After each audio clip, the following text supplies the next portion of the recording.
Assalamualaikum warahmatullahi wabarakatuh. Apa kabar kalian? Semoga kalian baik-baik saja dan tetap diberikan kesehatan oleh Allah Subhanahu wa Ta'ala. Bantu channel kami dengan cara subscribe dan tekan tombol lonceng kalian. Terima kasih.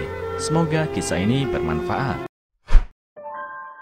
Nenek 80 tahun ini buka warung mie dan laris manis. Dilarang masuk dapur, pembeli ngeyel ternyata. Pernah kalian melihat resto yang menjual makanan siap saji ramai dikunjungi pembeli? Lantas kerap merasa penasaran bagaimana si owner membuat resep rahasianya. Apakah ada resep khusus atau cara membuatnya? Dilansir dari cerpen.co.id, ada seorang nenek 80 tahun yang diketahui berasal dari bermarga Zhao. Dia membuka sebuah warung mie baru. Warungnya ini laku keras. Rasa makanannya pun sangat enak dan membuat ketagihan. Tapi tahukah kamu kalau mau makan mie buatan nenek Zhao ini ternyata membutuhkan perjuangan? Satu harinya nenek Zhao hanya menjual 100 mangkok mie, tidak lebih 1 mangkok pun. Banyak orang yang kemudian berkomentar, nenek ini sungguh mengesalkan. Sengaja menyusahkan konsumen yang ingin membeli mie. Percuma rasanya enak, kita tidak usah kesini lagi ya. Tapi setiap harinya tetap saja banyak orang yang mengantri dari pagi untuk bisa menikmati mie buatan nenek Zhao. Nenek Zhao yang melihat antrean itu merasa sangat senang. Saya tahu banyak orang ketagihan.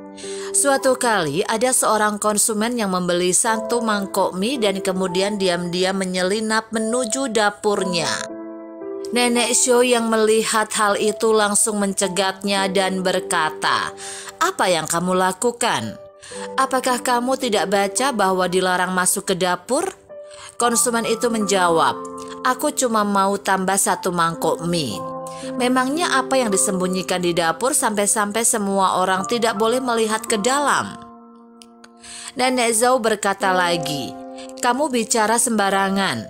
Restoran mana yang memperbolehkan konsumennya dengan mudah untuk masuk ke dapur? Apalagi di sini, bagaimana kalau kamu mencuri resep rahasianya?" Semakin nenek Zhao berusaha mencegah orang masuk ke dapurnya, orang-orang malah semakin penasaran. Ada yang bilang pernah mendengar suara tangisan seorang wanita dari dalamnya dan lain-lain. Mereka kemudian membulatkan tekad untuk meluruskan semua kabar yang beredar ini dan ingin memaksa untuk melihat apa isi dapur nenek Zhao sebenarnya. Mereka lalu mendatangi warung mie nenek Zhao. Kami semua penasaran dengan isi dapur nenek. Pokoknya hari ini kami harus masuk dan melihatnya. Selesai mereka mengatakan kalimat itu, tiba-tiba dari dapur terdengar suara seorang wanita yang menangis. Nenek Zhao bergumam, mengapa dia harus menangis sekarang? Dengan enggan nenek Zhao membuka pintu dapur. Seketika orang-orang itu melihat seorang wanita yang sedang membuat adonan mie sambil menangis dan menyanyikan lagu yang tidak mereka mengerti. Tiba-tiba ada seseorang yang berkomentar, "Mana bisa memperkerjakan orang gila di dapur?" Nenek Zhao menjawab, "Dia berasal dari desa yang sama denganku. Tahun lalu suaminya meninggal dan dia sangat terpukul karenanya. Tapi mie buatannya sangat enak, karena itulah aku membuka warung mie ini. 100 mangkok mie yang dijual per hari itu semuanya dibuat dalam pengawasanku dan aku jamin semuanya aman." Nenek Zhao menambahkan, semua mie yang dijual itu adalah mie yang dibuat saat dia masih belum mulai menangis, jadi benar-benar aman.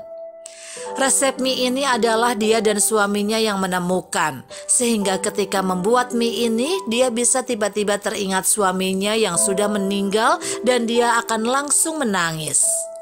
Karena itu, aku membatasi hanya menjual 100 mangkok saja per hari. Mie yang kena air mata ini tidak akan dijual kepada kalian. Lihat saja, semuanya aku buang di sini. Nenek Zhao kemudian menunjukkan sebuah tempat sampah besar yang berisi banyak adonan mie. Apakah kalian tahu bahwa hidupnya berkekurangan? Dia masih harus membesarkan seorang anak.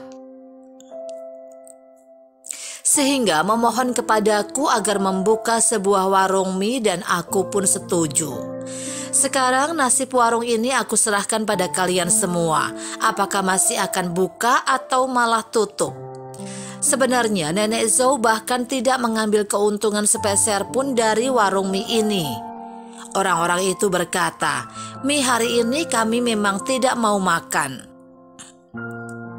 Tapi besok dan seterusnya kami masih akan datang ke sini untuk makan." Begitulah warung mie itu tetap buka, dan ketika anak wanita itu tumbuh besar, Nenek Zhou dan wanita itu menutup warung mie. Sebelum pergi dari sana, anak wanita itu membungkuk pada orang-orang dan berkata, "Terima kasih."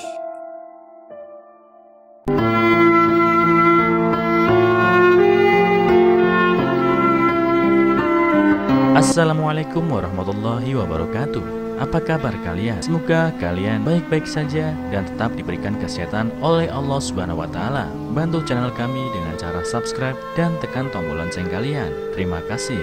Semoga kisah ini bermanfaat.